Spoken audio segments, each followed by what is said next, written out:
मोदी जी, अब आप इस इंटरव्यू के बाद अब कैंपेन पे कैंपेन करेंगे, रैलीज होंगी, चारों तरफ जा रहे हैं मुल्क में, सारे ऑपोजिशन की जो रैलीज देखिए तो उनकी जो आलोचना केंद्रित आप पर है, all the criticism is towards you, Sushma ji, Murli Manohar Joshi, Advani, उनके प्रति है ही नहीं, सिर्फ आप पर केंद्रित है।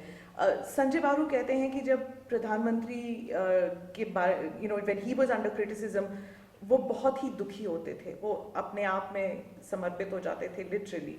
तो आप अपने इर्द गिर्द क्या दीवार खड़ी कर देते, कैसे आप इसको, how do you handle it as a person? शुरू में मैं बहुत दुखी होता था, बहुत दुखी, यानी आप कल्पना नहीं कर सकते था। मैं मानसिक तनाव झेलता था और मेरी जीवन व्यवस्था ऐसी है, मैं ज़्यादातर यार दोस्तों महफिलों में रहने वाला इंसान नहीं हूँ। ज़्यादातर मैं काम नहीं होता है तो अकेला होता हूँ। तो ये पीड़ा झेलने के लिए मुझे बहुत तकलीफ हुई है, लेकिन मैंने उसको अपनी पर्सनल चीज़ माना है। परमात्मा में मेरा बहुत विश्वास है। मेरी अभी भी एक किताब निकली है, साक्षी भाव। वो मेरे जीवन के बहुत बड़े महत्वपूर्ण पहलुओं को उजागर करने वाली किताब है और मेरी अपनी लिखी हुई है, और वो भी मेरी राजनीति में आने से पहले की है, जिसमें मैं जगत जननी माँ गॉडेस को डेली चिट्ठी लिखता था। उन चिट्ठियों को फिर मैं नष्ट कर देता, लेकिन कुछ बच गई थी। उस 80s के कालखंड की चिट्ठियों को भी मैंने एक बुक फॉर्म में रखा है। तो उससे पता चलेगा कि मोदी का अंतर्मन क्या है, उनकी इनर जर्नी क्या है, वो सब उससे अंदाजा आ सकता है। तो किसी ह्यूमन बीइंग को नहीं आपने कॉन्फिडेंट बनाया? तो जननी, मैं बताता हूँ, मैंने 125 करोड़ देशवासियों को कॉन्फिडेंट में लिया हुआ है, तो कोई इंडिविजुअल मेरे लिए मायना नहीं रखता है।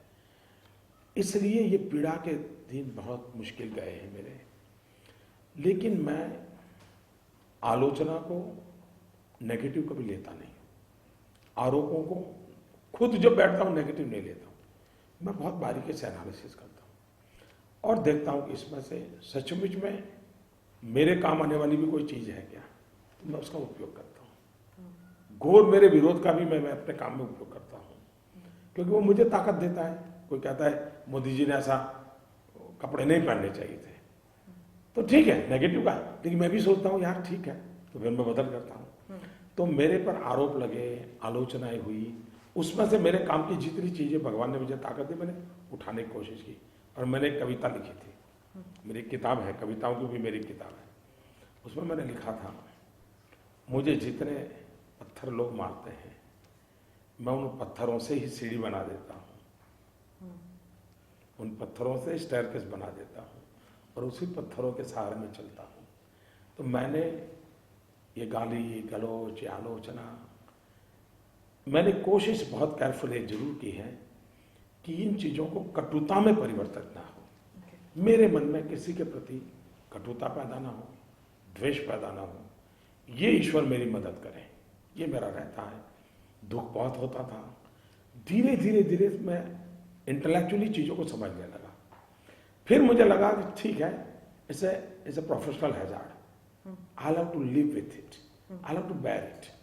तो अब शक्ति उसके खिलाफ संघर्ष में निकालूं कि शक्ति उसको सहने में लगाऊं।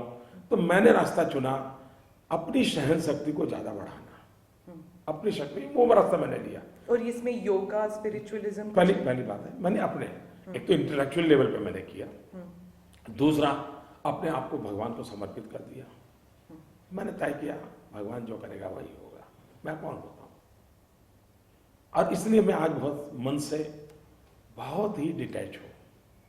इतना सारा हुआ, किसी के प्रति मेरे मन में कटुता नहीं है, कोई कटुता नहीं है। और इस कैंपेन स्पीचेस में भी जो इतनी सारी कटुता है, इसको आप दरकिनार करेंगे एंड बिगिन अफ्रेश? बिल्कुल बिल्कुल बिल्कुल। ये देखिए, कभी कभी क्या होता है, हमारे यहाँ व्यक्ति को भी जब बहुत बुखार चढ़ जाता है ना, तो कुछ भी बोलता है, आपने देखा होगा, लेकिन उसके आधार पर उसका मूल्यांकन नहीं होता। चुनाव के बुखार में थोड़ा बहुत हो जाता है, और मेरे विरोधियों से होता होगा ऐसा नहीं, मेरे से भी होता होगा। तो चुनावी बुखार का है, उसको परमानेंट नहीं मानना चाहिए।